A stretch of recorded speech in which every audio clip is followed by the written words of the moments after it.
संविधान एक बीमारी हो गई, वो आजकल राहुल गांधी लिए ही घूमता, हर जगह बताता है। इसलिए तो अभी कहा कि हमने 2 माह पहले संविधान को अपनाने की 75वीं वर्षगांठ मनाई है। मुझे बहुत हार्दिक प्रसन्नता हो रही है आपको संबोधित करते हुए। 75 वर्ष की यात्रा हमने कर दी। बाबा साहब अम्बेडकर इनके झंडा हो गया, अब इनके गले की फांस बन गया ये जो बिजनेस है। ये इन कांग्रेस वालों ने बिच्छू छोड़ा और इनके गले की फांस हो गई संविधान। अब ये किस रास्ते जाएगा, कौन क्या होगा, ये आगे की कहानी है। लेकिन फिलहाल बात यह है कि पहला टॉपिक इनका यह है कि संविधान पे इनको राष्ट्रपति का मतलब यही है कि ये जो है वो अपनी बात जो गवर्नमेंट की होती है, इसमें गवर्नमेंट का एक खाका आएगा 31 बिंदुओं में। तो पहला बिंदु तो इन्होंने ये कहा। दूसरा बिंदु महाकुंभ के बारे में कहा कि महाकुंभ के वार हादसे पर मुझे दुख है, वो है। फिर मनमोहन सिंह जी को भी इसके साथ ले लिया। तीसरा बिंदु यह है कि अमृतकाल में हम जो है 3 गुना गति से काम कर रहे हैं। और अब सबसे बड़ी बात देखो आप क्या होता है, हमें इन बातों के ऊपर मैं इसलिए टॉपिक लिया इसको, अभिभाषण को, कि कोई भी व्यक्ति हल्ला करता है वो प्रायोजित होता है। देखो आप, किसान का हल्ला नहीं होकर के मध्यम वर्ग का हुआ। तो इन्होंने कह दिया कि निर्णयों को असाधारण गति से लागू होते देख रहा है। और इन निर्णयों में देश के गरीब, पहले था कि 4 कैटेगरी थी, मध्यम वर्ग ये 5वीं कैटेगरी घुसा दी, युवा, महिला और किसान को सर्वोच्च प्राथमिकता मिली है। इसमें इन्होंने कहा 3 करोड़ मकान दिए हैं, 5,36,000 करोड़ रुपए खर्च किए हैं। और उसके बाद में स्वामित्व योजना की बात की, जिसमें कहा कि 70 लाख तो मैंने अभी 6 महीने में बांट दिए पट्टे, 2,25,000 जो है वो पट्टे संपत्ति के कार्ड हमने दे दिए हैं, जाओ लोन ले और मस्त रहो। अब जनजातीय के अंदर मैं पढ़ रहा था इसको, जनजातियों के अंदर 2 बातें इसने कही है।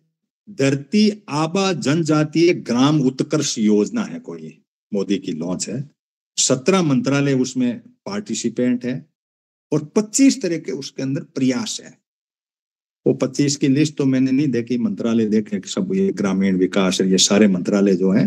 धरती आबा जनजातीय ग्राम उत्कर्ष, अब इसका आबा से मतलब पानी हो सकता है, जमीन पानी, और इसमें गांवों को लिए जैसे है ना, उस तरीके से योजना है, जिसके अंदर इन्होंने कहा कि 80,000 करोड़ रुपए का हमने प्रावधान किया है, लेकिन देला ये खर्च करते नहीं है। और उसके बाद में इन्होंने कहा कि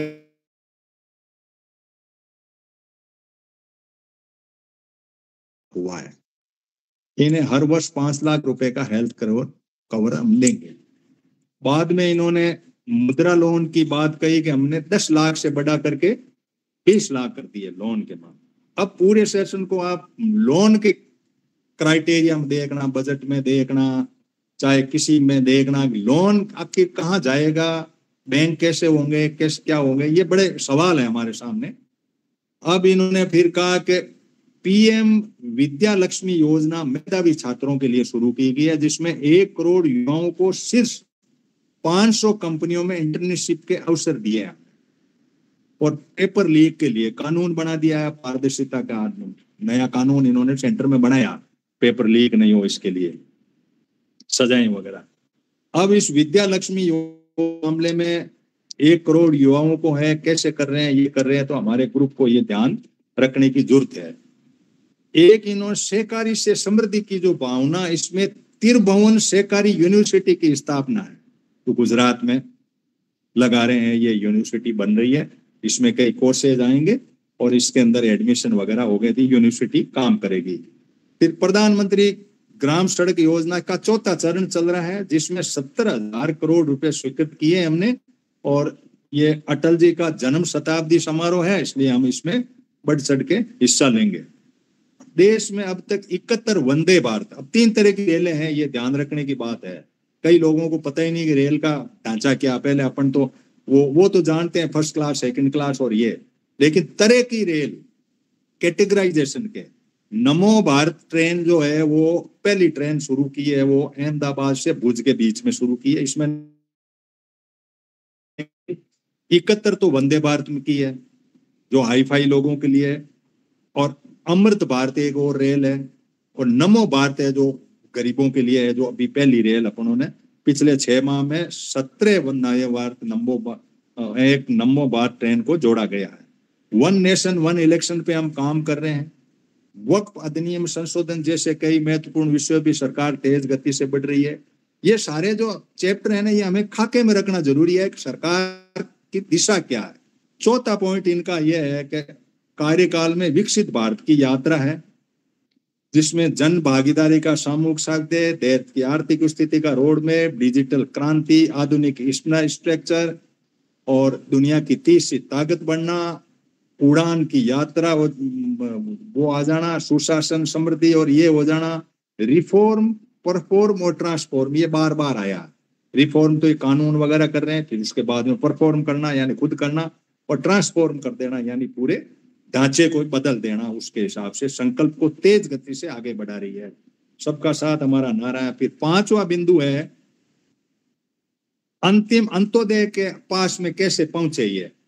तो इन्होंने स्वच्छ भारत अभियान के लिए 12 करोड़ शौचालय की कहानी बताई है। प्रधानमंत्री उज्ज्वला योजना के तहत 10 करोड़ के गैस कनेक्शन बताए हैं। 80 करोड़ लोगों को राशन दिया है। सौभाग्य योजना है, जल जीवन मिशन है।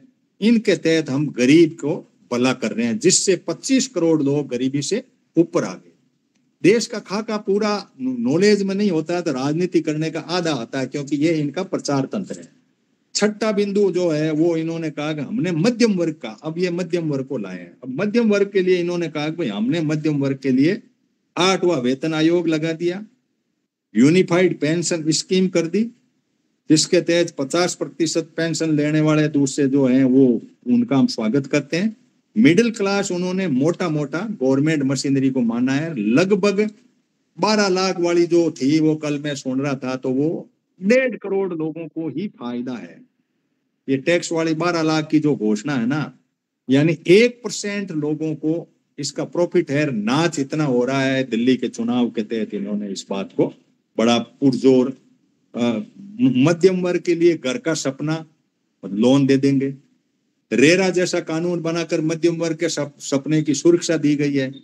ये इसका शहर के अंदर ही कानून बना है।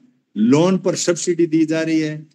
जन औषधि केंद्र में 80% रियायती दरों पर दवाएं मिल रही है, और देशवासियों को 30,000 करोड़ रुपए से ज्यादा बच गए इससे। हर विषय की पढ़ाई के लिए सीटों की संख्या में कई गुना बढ़ोतरी की गई है। वो लाभ मध्यम वर्ग को मिलेगा। ये है मध्यम वर्ग का जो हल्ला हो रहा है ना पूरा, ये काम किया। इसमें गवर्नमेंट मशीनरी मान लो, कुछ आपको मकान बना रहे हैं लोन है दे देंगे, शहर में बनाओगे तो रेरा लग जाएगा, और जन औषधि केंद्र है इसके तहत आपको फायदा मिल जाएगा। फिर बाद में मध्यम वर्ग को ये कहा कि देखो हमने टैक्स के लिए आपका भला कितना किया, कि टैक्स से जुड़े मामलों को आसान किया। विवाद से विषय जो है उस मामले के अंदर हमने आपको छूट दी है कि कोई गलती कर दी तो माफ करो वाली कहानी में पहले हथकड़ियां लगती थी, इस तरह की कहानी थी, वो हमने आपको माफ कर देने के लिया। फेसलेस मूल्यांकन का मतलब पहले क्या होता था कि आपका टैक्स वगैरह भरने के लिए मध्यम वर्ग के ऊपर आता था तो कोई आदमी क्या नियुक्ति आती थी कि ये आपकी कंपनी को चेक करेगा, ये आपके चेकिंग करेगा। तो उसके लिए फेसलेस का मतलब है अकस्मात आएगा, आपको पता ही नहीं रहेगा कौन आएगा, आप अपनी मर्जी से कुछ नहीं कर पाओगे, ऐसे हम करेंगे। और एक बात जो पिछली साल से की थी कि 75 वर्ष से अधिक उम्र के वरिष्ठ नागरिकों को जिन्हें सिर्फ पेंशन मिलती है, आयकर रिटर्न दाखिल करने के स्वयं निर्णय लेने का अधिकार होगा। मान साहब भी आ गए। वो 75 वर्ष वाली बात मान साहब मैंने आपने जो बताई वो बता दी है। 7वां पॉइंट जो है मेरी सरकार महिलाओं के नेतृत्व। अब महिलाएं आ गई, महिलाओं के अंदर हमने एक बिल बना दिया नारी संरक्षण का। महिलाओं को देखना, महिलाओं को बहुत बड़ा बखेड़ा हुआ। महिलाओं के मामले में आप इस बात को सीरियसली लें कि महिलाओं का भला जो है ना वो कैसे हो रहा है, उसको ध्यान होना जरूरी है हर व्यक्ति को। नारी शक्ति का वंदन है जो 10 साल बाद में लागू होगा। राष्ट्रीय ग्रामीण आजीविका मिशन के तहत 51 लाख से अधिक स्वयं सहायता समूह बना दिए जो सहकारी में काम आएंगे। इस अमित शाह के खाते में वो हैं। देश की 10 करोड़ से अधिक महिलाओं को इसके साथ जोड़ दिया गया है। इन्हें कुल 9 लाख करोड़ रुपए से अधिक की राशि बैंक लिंकेज के माध्यम से वितरित की गई है, लोन दे दिया महिलाओं को आपको, और 3 करोड़ जो है लखपति दीदी बना दिया है, हर एक को लखपति इनमें बन जाएगी। 1,15,00,000 से अधिक लखपति दीदी का गरिमा में जीवन जी रही है। इसमें से 50 लाख लखपति दीदी बीते 6 महीने में बनी है। ये महिलाएं एक उद्यमी के रूप में अपने परिवार में आय का योगदान कर रही है। बीमा सखी बना दी हमने। बीमा सखी के बाद में हमने कृषि सखी नेचुरल फार्मिंग बना दी, सखी हैं, और पशु सखी बना दी। अब ये पता करने की है कि सखी हो कौन, कहाँ घूम रही है, क्या कर रही है, इनका क्या ढांचा है। ये बात जो है गांव में एंट्री के पॉइंट हैं इनके। सखियां छोड़ दी, इनको इंटर्नशिप में लगा दिया युवाओं को। आप इधर अपना जाओ और फैक्ट्रियों में अपना कुछ वर्कफोर्स के नाते करो। और बीमा सखी जो है इंश्योरेंस फॉर ऑल की भावना के साथ कुछ महीने पूर्व ही बीमा सखी अभियान का आपको बीमा करने के लिए सखियां छोड़ दी है, नेचुरल फार्मिंग के लिए सखियां छोड़ दी है, और ड्रोन दीदी के लिए ड्रोन उड़ाने के लिए सखियां की। ये 4-5 तो सखियां हैं और कुछ दीदियां हैं। ये सारा ढांचा इन्होंने खड़ा किया है। अब ये कह रहे हैं कि बालिकाओं की भर्ती को राष्ट्रीय मिलिट्री स्कूल में भर्ती शुरू कर दी, नेशनल डिफेंस में भी हम महिला कैडेट के लिए कर दी। ये हुआ महिलाओं का दायित्व है। अब ये युवाओं के बारे में कह रहे हैं कि स्टार्टअप कर दिया, स्पोर्ट्स से लेकर के स्पेस तक हर फील्ड में देश का नाम रोशन। माई भारत के नाम से एक ऐप है, आप जरूर खोलना। मैंने इसको देखा, बहुत पहले देखा था। माई भारत के नाम से है। माई का मतलब है वाई से मतलब यंग है, मेरा युवा भारत, जिसको इन्होंने माई भारत कहा है। इसके अंदर एक बहुत बड़ा गोरख धंधा शुरू किया है। राष्ट्र निर्माण के कार्यों से जुड़ रहे, यानी आप यदि आरएसएस में नहीं जाओ ना, तो माई भारत से जाकर के 1 करोड़ की भर्ती होगी। उन युवाओं को राजनीति में लाया जाएगा फिर, और उनको लाया जाएगा राजनीति में जिनके घर से कोई भी बाप दादा कोई राजनीति में नहीं रहा हो। तो ये एक ट्रेनिंग जो है आरएसएस टाइप की, इसमें अंदर लाखों युवा राष्ट्र निर्माण के कार्यों से जुड़ रहे हैं। अब राष्ट्र निर्माण के लिए आपको ट्रेनिंग दी जाएगी, जो माई भारत में अंदर आप अपना रजिस्ट्रेशन कराओ, उसकी कोई फीस पास है तो उसको दो, और फिर startup India, stand up India, digital India, इसमें हमने 10 लाख नौकरियां दे दी, 2 लाख करोड़ के पैकेज स्वीकृत कर दिए, 1 करोड़ को इंटर्नशिप दे दी, 1.5 लाख से अधिक स्टार्टअप है इनोवेशन के लिए, 1,000 करोड़ की लागत से स्पेस सेंटर में वेंचर कैपिटल फंड की शुरुआत कर दी। ये राष्ट्रपति का भाषण इनकी पूरी कथा कहता है, और हर भारत के नागरिक को इन बातों का ज्ञान होना जरूरी है कि क्या क्या हमारे देश में क्या क्या स्ट्रक्चर्स चल रहे हैं, योजनाएं चल रही है।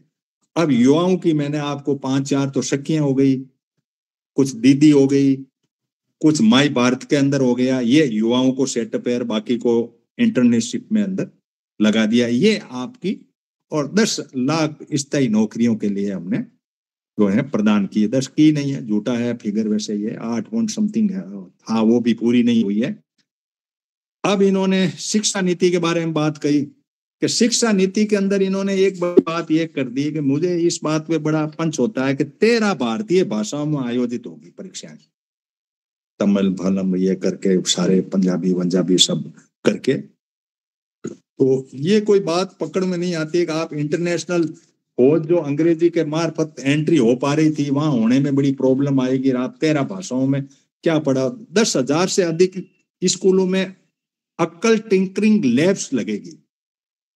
अब टिंकरिंग लैब का मैं ज्यादा समझ नहीं पाया, गूगल भी नहीं कर पाया टिंकरिंग का मतलब क्या। आपके कोई ध्यान में हो तो माइक खोल के आप मुझे बता सकते हैं कि टिंकरिंग 10,000 से अधिक जो स्कूल हैं उनके अंदर tinkering lab. 1 nation 1 subscription scheme लाई गई है ईज ऑफ डूइंग रिसर्च के तहत। अब सब्सक्रिप्शन का भी कोई क्या है, अंतरराष्ट्रीय शोध की सामग्री निःशुल्क इसमें लाई जाएगी। इससे 1 नेशन 1 सब्सक्रिप्शन में कुछ आपका सब्सक्रिप्शन होगा तो इसके अंदर आप रिसर्च के तहत एंट्री कर सकते हो। फिर QS में हमने ये बढ़ा दिया, गगनयान में भारतीय भेजना है हमें एक ऊपर आकाश में स्पेस डॉकिंग के लिए। यहां से फिर खेल में आ गई, अभी यूथ का चल रहा है, तो खेल में खेलो इंडिया स्कीम है, टारगेट ओलंपिक पोडियम स्कीम है जिसको टॉप्स कहा गया है, राष्ट्रीय स्पोर्ट्स यूनिवर्सिटी स्थापित करने के लिए भी कदम उठा लिया गया, और दिव्यांगों के लिए ग्वालियर में एक विशेष केंद्र जो पैरामेडिकल्स के लिए चलेगा, जब फिट इंडिया मूवमेंट चला करके युवाओं के लिए करूंगा। 11वां पॉइंट है इनका, कुल 31 है, अनुसंधान के लिए है। अनुसंधान के अंदर अपने कई बार डिस्कशन कर लिया था, 50,000 करोड़ है जिसमें 36,000 ये देंगे, 14 ये देंगे, इसमें नहीं लिखा हुआ लेकिन अपने पूरा कर दिया। 10,000 करोड़ की लागत से विज्ञान धारा योजना के तहत में विज्ञान और प्रयोग इनोवेशन का बढ़ावा कर दिया। अब ये सारे जो ढांचे खड़े हो रहे हैं, एक तरफ दीदी है और वो और यूथ को इधर एंगेज कर रहा है, ये ढांचे हो रहे हैं, इन ढांचों के ऊपर कब्जा भी हो रहा है। बजट आता है इसमें, और बजट में इनके अपने हिसाब से ये जो रिसर्च के अंदर होते हैं, इंडिया AI मिशन खोल दिया, राष्ट्रीय क्वांटम मिशन खोल दिया, bio manufacturing, bio E3 policy जिसको अपने अरविंद जी आपको ध्यान है, अपने काफी डिस्कशन कर रखा है इस पे, मैन्युफैक्चरिंग के अंदर ये इस तरह का रिसर्च का ढांचा बायोटेक्नोलॉजी में हो गया, क्वांटम मिशन में हो गया, AI के अंदर हो गया, विज्ञान धारा को होता है, और इन्होंने नेशनल रिसर्च NRF के नाम से फंड जो 50,000 का जो है लिख भी रखा है इसने। ये बात है जो अपने इन पॉलिसीज के बारे में काफी अपने समय समय पे बातें की है। 12वां पॉइंट है कि हमने अर्थव्यवस्था को पॉलिसी पैरालिसिस में बचाने में कामयाबी हासिल की है। ईज ऑफ डूइंग बिजनेस के कानून बना करके ग्लोबल ब्रांड जो है मेक इन इंडिया के नाम से बिक रहा है, लेकिन ऐसा मुझे लगा नहीं, क्योंकि मैंने एक वीडियो सुना था उसमें कहा कि ब्रांड से दुनिया चलती है, भारत का कोई ऐसा ब्रांड नहीं है। ये सैमसंग का मोबाइल ब्रांड कहते हैं, चाइना से लाते हैं, ठप्पा लगा के करते हैं, तो ब्रांड नहीं है। एक इस रिलायंस का कपड़ा था विमल, वो ब्रांड था, वो भी शायद अब फ्लॉप हो चुका है। जापान के कपड़े के पैरेलल में इस रिलायंस का कोई विमल का कपड़ा था, तो मैं एक वीडियो देख रहा था इनका ब्रांड के ऊपर, मेरे दिमाग में यूं ही जच गई थी, पढ़ रहा था तो पढ़ते पढ़ते ये आ गया। तो ये झूठे ब्रांड जो है वो कैसे फिट करें कैसे नहीं करें। फिर 13वां पॉइंट है जो MSME के लिए है, जिसके अंदर क्रेडिट गारंटी हो गई, लोन की बात आ गई, मैं इसलिए कह रहा बाहर लोन का ध्यान रखें। E-कॉमर्स एक्सपोर्ट हब्स बनेगा, क्रेडिट एक्सेस आसान बनाया गया है, क्रेडिट कार्ड बीमा जैसे प्रोडक्ट इनके लिए आसानी से सुलभ होंगे। रेडी पटली पर स्वनिधि योजना होगी, वो लोन जो 10,000 का है, डिजिटल ट्रांजिशन का रिकॉर्ड है। फिर 14वां पॉइंट है डिजिटल क्रांति का, 5G की एक्सेस दे दी है हमने, UPI हमारे दुनिया भर में चल रहा है, कई देशों में चल रहा है, और real time digital transaction Bharat में हो रहा है, और दुकानदार वगैरह UPI का काम ले रहे हैं, डिजिटल लॉकर की भी व्यवस्था है, और मैं तो डॉक्यूमेंट आप डिजिटली रख सको इसकी भी व्यवस्था हमने आपको कर दी है, और साइबर का जो सिक्योरिटी है इसके लिए भी हम अपनी ट्राई कर रहे हैं। अब ये आए इंफ्रास्ट्रक्चर पर। इंफ्रास्ट्रक्चर में इन्होंने कहा कि हम वर्ल्ड क्लास की इंफ्रास्ट्रक्चर कर रहे हैं। PM गति का नेशनल मास्टर प्लान है, उसके अंदर इन्होंने पहले 5 साल में 111 लाख करोड़ खर्च करने थे, उसका तो ढांचा नहीं दिया, लेकिन बजट जो है 2 लाख करोड़ था, उसको 11 लाख करोड़ पिछले में हमने कर दिया है। अब की बार भी बजट हम पूरा देखेंगे पूरी डिटेलिंग में, तब पता लगेगा कि इंफ्रास्ट्रक्चर को इन्होंने बजट कैसे दिया है। और एक इन्होंने डीप वाटर मेगा पार्ट की आधारशिला रखी है 76,000 करोड़ की लागत से, और रेल लिंक है कश्मीर से कन्याकुमारी तक कर दिया है। चेनाब का ब्रिज है जो हाईएस्ट है, दुनिया का सबसे ऊंचा जो है ब्रिज यहाँ है, और आंजी ब्रिज है देश का सबसे रेल केबल ब्रिज बना दिया है। सिकुनला ग्रुस बना दी है, सबसे ऊंची सुरंग है। एविएशन सेक्टर में तेजा से हो रहा है, 1700 नए विमानों को हमने ऑर्डर दे दिए। 16वां पॉइंट इनका है शहरों के ऊपर, कि शहरों की फ्यूचर रेडी बनाना है हमें, तो एनर्जी एफिशिएंट करना है। एक तो हमें सोलर वोलर लगा करके शहरों के ऊपर लगा करके, जो अपन बिल कह रहे थे इन्होंने, वो जो मार्केट जो है कार्बन ट्रेडिंग का मार्केट है उसके तहत करेंगे। और 500 से अधिक औद्योगिक पार्क बनाएंगे शहरों के पास में। मेट्रो प्रोजेक्ट हैं कई, और दिल्ली एनसीआर वगैरह की ये कह दी। 52,000 इलेक्ट्रिक बस चलाने का प्रावधान करेंगे। अर्बन टूरिज्म को भी बढ़ावा देंगे। इसमें हम 15 रोपवे प्रोजेक्ट देंगे। देश पूरा कैसे बढ़ रहा है इसकी मैं वर्णन कर रहा हूँ। हर आदमी के दिमाग में खाका होना जरूरी है कि ये बहुत बड़ी बातें कहते हैं तो इसमें क्या क्या हो रहा है, क्या नहीं हो रहा, बजट कहाँ जा रहा है, ये पता होना चाहिए कि आइटम क्या चल रहे हैं। अब ये कह रहे हैं कि ये स्ट्रक्चर तो है फिजिकल, सड़कें तो ये पुल वगैरह ये तो फिजिकल है। सोशल इंफ्रास्ट्रक्चर क्रांति हमने खड़ी की है। सोशली इंफ्रास्ट्रक्चर में गुणवत्तापूर्ण स्वास्थ्य सेवाएं, 1,75,000 आयुष्मान आरोग्य मंदिर, कैंसर की दवाइयों को कस्टम फ्री कल बजट घोषणा में भी कर दिया। 9 करोड़ महिलाओं को स्क्रीनिंग है सर्वाइकल कैंसर के लिए, और मृत्यु दर वगैरह हमने कम, इसके डेटा नहीं दिए क्योंकि फैक्ट ये है कि WHO की रिपोर्टें इनके विरुद्ध में है। न्यूट्रिशन वगैरह में महिलाओं का ये नहीं है, ये जबरदस्ती अपना वो है। टीबी के मामले में शेष मजबूत कर दिया। बच्चों का टीकाकरण, यूविन पे एक पोर्टल लॉन्च किया गया। इस पोर्टल पर अब तक लगभग 30 करोड़ वैक्सीन खुराक वाले लोगों को कर दिया। ई टेली कंसल्टेशन है, आप बैठे बैठे भी नागरिकों को अमेरिका जापान कहीं से भी आप सहायता लेने चाहो डॉक्टरों तो। मेडिकल कॉलेज में 75,000 की नई सीटें कर दी है। इंफ्रास्ट्रक्चर मेडिकल का हम बढ़ा रहे हैं। ड्रग वगैरह के सब जो डिवाइस है इनको हम बढ़ा रहे हैं। फिर 18वां है जो खेती पर है। शहर आगे, युवा आगे, वो सारा कुछ ढांचा हमने पढ़ लिया। खेती पर ये कह रहे हैं कि पिछली बार जो है वो 332 मिलियन टन अनाज का उत्पादन हुआ, और विश्व का सबसे बड़ा दूध, दाल और मसालों का उत्पादक है हम लोग। खरीफ के मामले में MSP हम निरंतर बढ़ा रहे हैं, और धान, गेहूं, दलहन, तिलहन और मोटे अनाज की खरीद पर 3 गुना राशि हम खर्च कर रहे हैं। 6 महीने में फसलों को जलवायु अनुकूल बायो फोर्टिफाइड अधिक उपज देने वाली 109 उन्नत प्रजातियां हमने डिस्कशन कर रखा, 109 के ऊपर। और कृषि इंफ्रास्ट्रक्चर फंड योजना पिछली साल लागू की थी इन्होंने 1 लाख करोड़ की, तो उसके अंदर 37,000 कल बजट का मैं सुन रहा था, तो 37,000 खर्च किए हैं, घोषणाएं कर रखी है। National mission on oil seed है, और प्राकृतिक खेती को बढ़ावा देना है। राष्ट्रीय, जिसके लिए राष्ट्रीय मिशन चलाया जा रहा है।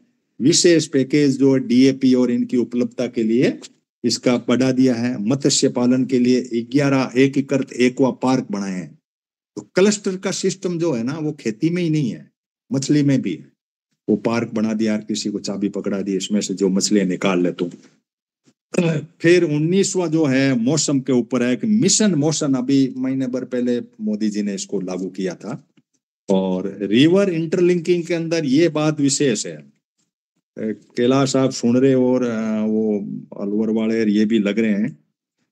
एक तो इन्होंने नदियां जोड़ने कर केन बेतवा लिंक परियोजना का तो मैंने पढ़ा था, वो तो आई हुई थी, मुझे ध्यान में है।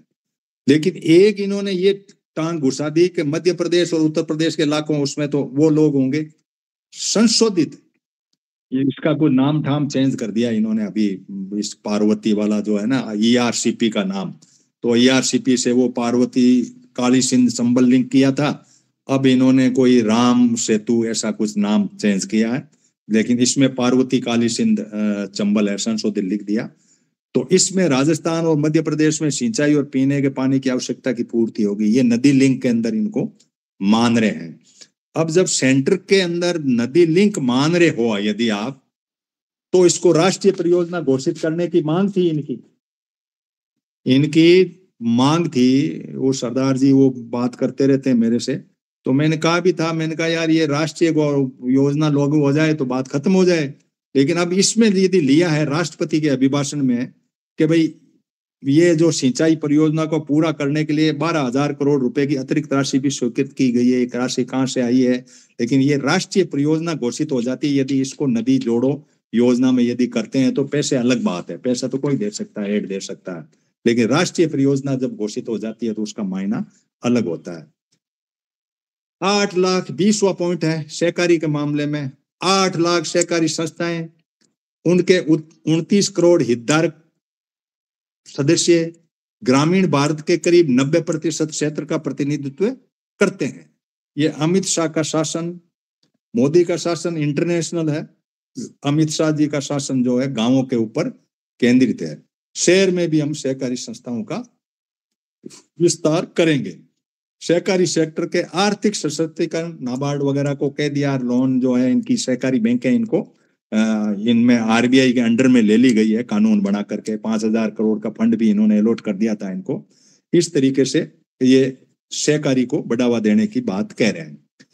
21वां बिंदु है वो है जनजातियों के लिए, वही धरती आबा जनजातीय ग्राम उत्कर्ष अभियान और पीएम जनमन योजना, ये भी आदिवासियों के लिए है। तो भारत भर में स्थापित 470 से अधिक एकलव्य मॉडल आवासीय विद्यालय लगभग 1.25 लाख आदिवासी बच्चों को स्कूली शिक्षा दे रही है। दलित पिछड़े आदिवासी को इससे फायदा मिल रहा है, ये बात कही है। आदिवासी बहुल इलाकों में 30 नए मेडिकल कॉलेज खोए गए। ये बड़ा एक अजीब तरह का मॉडल दिया, मेरे को कुछ पकड़ में नहीं आई कि आपने मेडिकल कॉलेज आदिवासी क्षेत्र का मतलब क्या है। आपने ये शायद ट्राइबल आप इनको मान रहे होंगे, ये मीणा बेल्ट है इनको, या ऐसे धौलपुर नहीं, यहाँ पे जो है सवाई माधोपुर, और इनको तो कहाँ खुली है 30, ये जरूर अपने सोचने का विषय है। और सिकल सेल से जुड़ी हुई स्वास्थ्य सेवाओं पर भी ध्यान दिया गया है। 22वां नॉर्थ ईस्ट पर है, अष्टलक्ष्मी महोत्सव का आयोजन किया गया। सरकार ने देश के पूर्वी राज्यों के सर्वांगीण योजना शुरू की। अंडमान निकोबार और लक्षद्वीप में विकास की कई परियोजनाएं। मैं अंडमान के बारे में पढ़ रहा था, इसमें तो नहीं है, लेकिन अंडमान के बारे में बता दूं कि 75,000 करोड़ की एक योजना थी, जिसको मैं यूं ही बैठे बैठे मेरे पता नहीं कैसे खुली और मैंने उसको सुनी। ये इधर से क्या है कि एक ऐसा पॉइंट है जिस पॉइंट के अंदर 2 तरह से फैला रहे हैं। एक तो फिल्म के लिए फैला रहे हैं, शूटिंग वगैरह के लिए, एक मार्केटिंग के लिए, मर्चेंट माइनिंग के लिए। वो एक ऐसा पॉइंट है जिस पॉइंट से बहुत सारे देशों को जा सकती है। ये अंडमान के अंदर दूर का है, इसको आप पढ़ोगे, एक योजना है इसकी 75,000 करोड़ की, तो उसमें कई चीजें मिलेगी आपको। चाइना की उसमें कोई टांग है उसमें, लेकिन अब ये कैसे बनाएंगे, क्या होगा, तो ये आगे की बात है। 370 हटने के बाद में हमने कश्मीर में तीर मार दिया, ये 22वें में आ गया। फिर 23वीं है कि हमने जो है समावेशी विकास किया, पिछड़े वर्ग का, सफाई कर्मचारियों का आसान लोन देना, पीएम सूरज योजना, दिव्यांग, स्वच्छता सैनिकों के लिए चला जा रही नमस्ते योजना। ये सैनिकों वाली मेरे ध्यान में नहीं है, किसी को हो तो बताना अपने आगे के सैनिकों के लिए स्वच्छता क्या, नमस्ते योजना क्या है, किस तरीके से चली है। 24वां बिंदु है सांस्कृतिक चेतना के अंदर। अब आरएसएस थीम आती है। श्यामा प्रसाद मुखर्जी को 150वीं जयंती मनाएंगे और भगवान महावीर की 2500 निर्वाण जयंती में मीराबाई की जयंती मनाई गई। महाकवि संत तिरुवल्लुवर की स्मृति में कई देशों में सांस्कृतिक केंद्र किया। ये बड़ा बात है। तिरुवल्लुवर जो है केरला का है, जो त्रिवेंद्रम है वहां का होगा, और वहां पे ये जो है वो सांस्कृतिक के मार्फत ये अपना एजेंडा ला रहे हैं। ये तो ये इतने मनाएंगे, इसमें तिरुवल्लुवर के कई सांस्कृतिक केंद्र खोले हैं। इसके बाद में एक बात बताऊं कि इसके अंदर मेरा भी एक जुड़ाव रहा है संगमम के, इसलिए रहा कि मेरे दोहिता जो है उसके पास स्वीडन गवर्नमेंट का चार्ज है, संस्कृति का भी 4 चार्ज है उसमें। एक तो ये काशी और तमिल को संगमम कर रहे हैं। तमिलनाडु में 48 सीटें, इसलिए दक्षिणी भारत में एंट्री ये ऐसे ले रहे हैं। काशी और तेलुगु संगमम बढ़ रहे हैं। सौराष्ट्र यानी गुजरात और तमिल को जोड़ रहे हैं। ये तीनों के अंदर ये वहां से टीमें आती है, नाचती है, गाती है, इनके वाला गाना ये सुनते हैं, इनका सुनते हैं, इस तरह से ये करते हैं। इसके बाद में 25वां पांडुलिपियों का है, जिनका डिजिटाइजेशन हो रहा है। संरक्षण का कार्य मिशन मोड पर है इनका। असमी, मराठी, पाली, संस्कृत, बांग्ला भाषाओं को एआई से भाषणी प्लेटफॉर्म को देशव्यापी व्यापक उपयोग कर रहे हैं। तो पांडुलिपि का कहानी भी आपके साथ जुड़ रही है।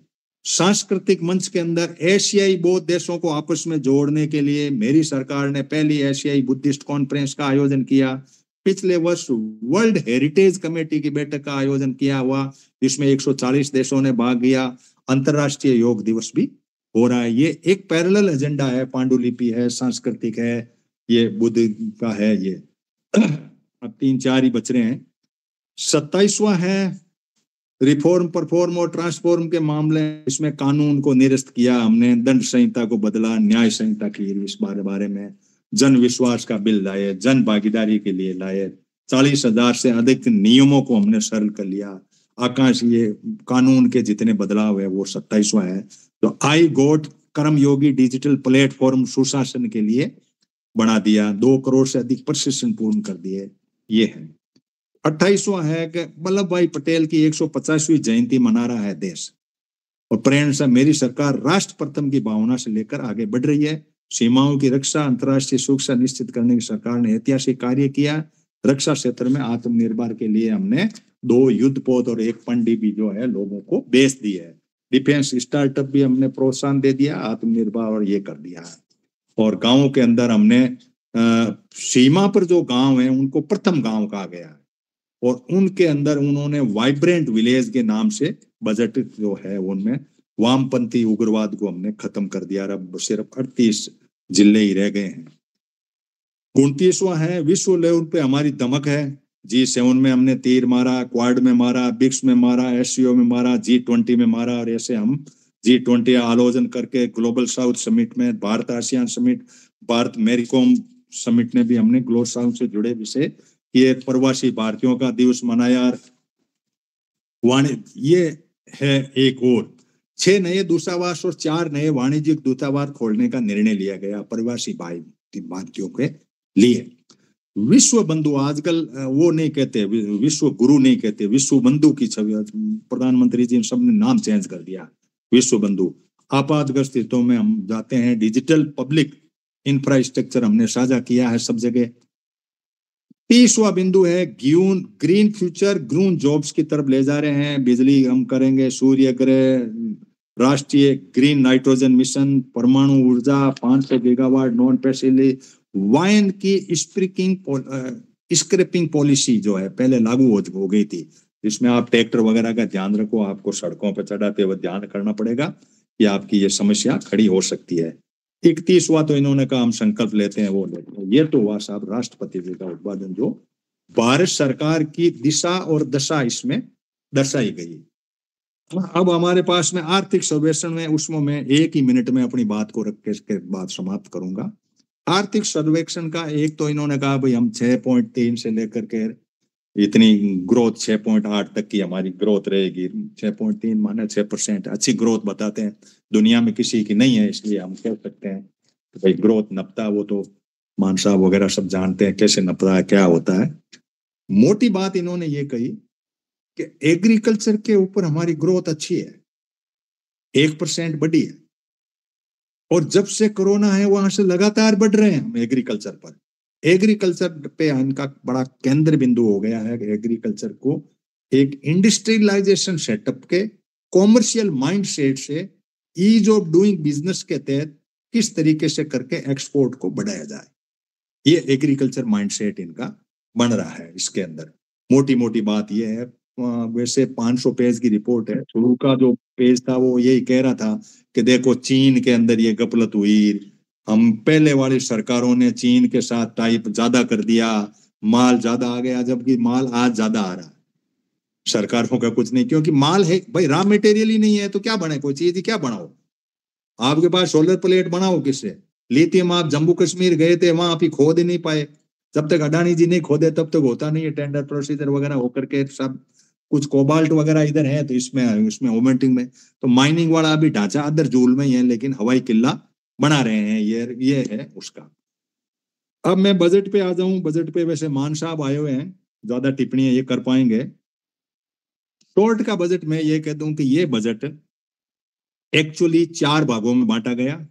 4 पिलर थे इसके।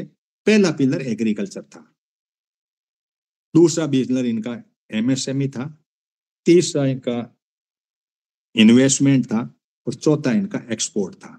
अब आप केंद्रित हो जाएं पूरा, एग्रीकल्चर, एमएसएमई, माल बनाने वाले लोग, खेती करने वाले लोग और इन्वेस्टमेंट करने वाले, बाहर के लोग और अंदर के जैसे भी इन्वेस्टमेंट करा पाए आप, और फिर हम एक्सपोर्ट बढ़ाएं। ये मोटा मोटा एक देश का ढांचा होता है, यही सिस्टम है। 4 इंजन होते हैं, वैसे इंजन दूर से होते हैं, लेकिन इन्होंने उसको इसमें इंजन के तौर पे पिरो दिया।